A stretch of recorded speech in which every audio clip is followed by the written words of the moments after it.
Խաղաղության դատավարության հերթական փուլը կարելի է համարել ավարտված, վերաքննիչ դատարանը գնացել է խորհրդակցության, բայց ինչպես դատարանում են ասել, բոլորիս համար էլ պարզ է, որ այդ վճիռը վաղուց կայացված է եւ դատավորական կոլեգիան չի, որ կայացում է այդ վճիռը։ Դատավորական կոլեգիան միայն հայտարարության կարգով կհայտարարի եւ կհրապարակի այն, ինչ որ վճռված է։ Մեր վերջին ելույթները շատ հետաքրքիր եւ յուրահատուկ էին, ինչպես նշել եմ, բավական արժանի ելույթներ էին, ինչպես Առաջիատյանի դատարանում այս պարագային էլ թե դատախազության ներկայացուցիչները եւ թե նաեւ դատավորը անհիմն կերպով միջամտում էին, ընդհատում էին որոշներին, այդ թվում նաեւ ինձ այդպես էլ չթողեցին ամբողջական իմ խոսքը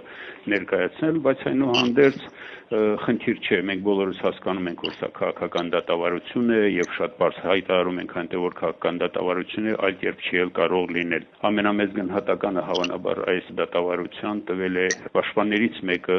ով Առաջիատյանում հենց այսպես զգուշացրել է, որ ամաչելու են տարիներ հետո իրենց ծերունների առջև, իսկ այս անգամ շատ յուրահատուկ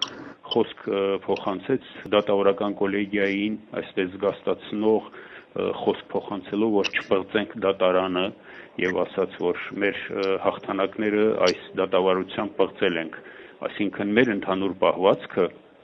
արդեն մղում է նրանց, որպեսզի նրանք խոստովանեն, որ դատավարական գործընթացում իրենք լուրջ բացեր են ունեցել եւ ինչպես ես նշեցի իմ խոսքի մեջ վերջին իմ ելույթի ժամանակ Առաջիատյանի դատարանում փաստորեն քաղաքականապես եւ բարոյապես մեղադրող կողմը եւ դատավորական կոլեգիան, որ նույն թիմն են, փաստորեն չեն շահել դատը, շահողը եղել ենք մենք, որպես մեղադրյալներ, այսպես ասած։ Մենք արժանի հակահարվածներ ենք տալիս, այսպես ասեմ, այն փաստարկներին եւ այն կեղծ պնդումներին, որ վերաբերում է մեր ժողովրդի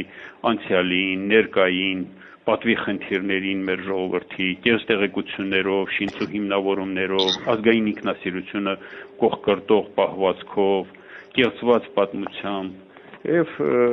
հենց այդպիսի մի իրավիճակ է, որ պետք է ասել, որ պայքարի մի դաշտ է,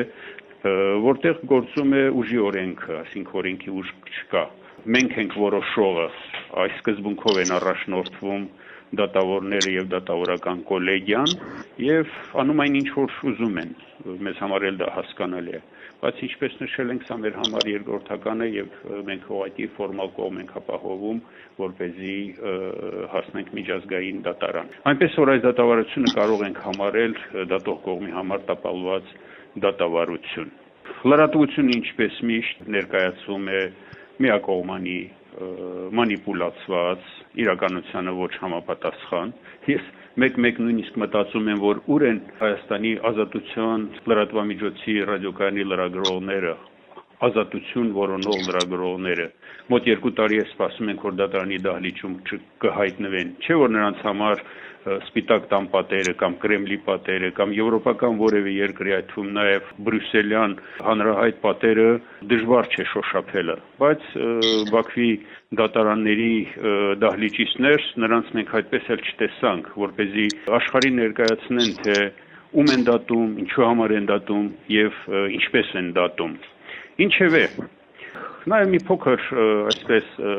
նրբություն ներկայացնեմ, դեռևս հուլիսի 17-ին ես միջնորդություն էի ներկայացրել դատարանին, որպեսզի մեղադրող կողմը դատախազությունը հաշվի առնելով ներկայացված իրավիճակը հայցը հետ վերցնի եւ քրեական գործը կարճվի, այս քրեական հետապնդում կոչվածը դադարեցվի։ Տեղի վրա մերժվել է։ Ես բնականաբար ներկայացի, որ պետք է այդ երիտասարդ կազմը, որ ներկայ է խորհրդակցեն իրենց վերադասնել իրենց վերադասի,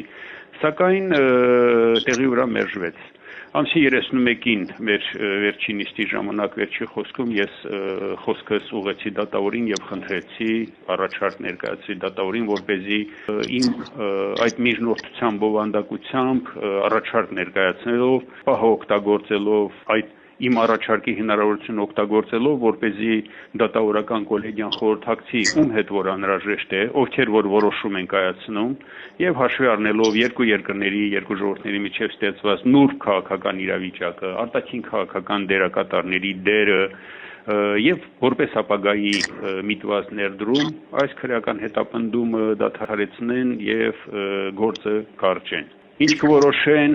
սա այլ հարց է, բայց ամենայն դեպս այդպիսի մի առաջարկ ներկայացվել է։ Մեկ անգամ եւս պիտի ասեմ, որ մոտ 2 տարվա շարունակող այս երկու ատյանների դատավարության ընթացքում պաշտպանական կողմը այդպես էլ չստացավ ոչ մեղադրական ակտը, ոչ մեղադրական եզրակացությունը եւ ոչ էլ առաջի ատյանի դատավճիռը։ Լավ մնացեք, մենք մեր խոսքը դեռ կասենք։